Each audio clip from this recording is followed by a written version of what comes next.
Goldilocks zone, where it's not too hot that all the water evaporates away, but it's also not too cold where it freezes instead. And unless you're an astronaut, the big spherical rock will be your home for life. But what if that home suddenly changed? What if in a split second the Earth doubled in size?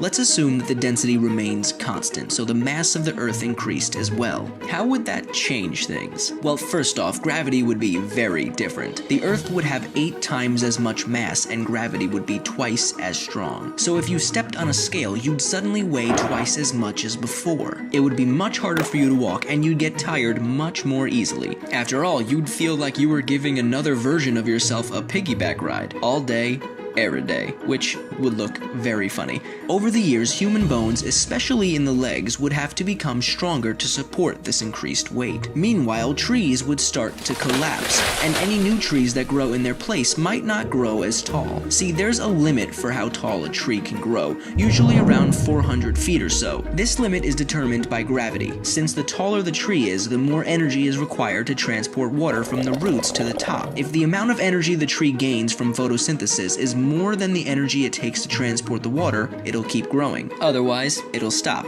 So, if the Earth suddenly got twice as big, trees like the California redwood may not be as impressive. Luckily, even though the gravitational pull of the Earth will be stronger, it still won't be enough to break the moon apart. See, in order for that to happen, the moon would have to be within the Earth's Roche limit. This is the minimum distance the moon can approach the Earth without being torn apart by tidal forces. This happens because the near side of the moon is pulled in harder than the far side. When the moon gets close enough to the Earth, the gravity holding it together is overcome by this cosmic tug. Inside that limit, Earth's gravity will tear the moon apart, giving us a ring like those around Saturn. Oh, and the more Earth there is, the more it will heat up. See, if there are more unstable elements in the crust and interior, more heat will reach the surface and there may be much more volcanic activity. And I don't know about you, but I'd rather not live in a world where there's a constant threat of an exploding volcano. Oh wait, are we already living in that? I'm looking at you, Yellowstone.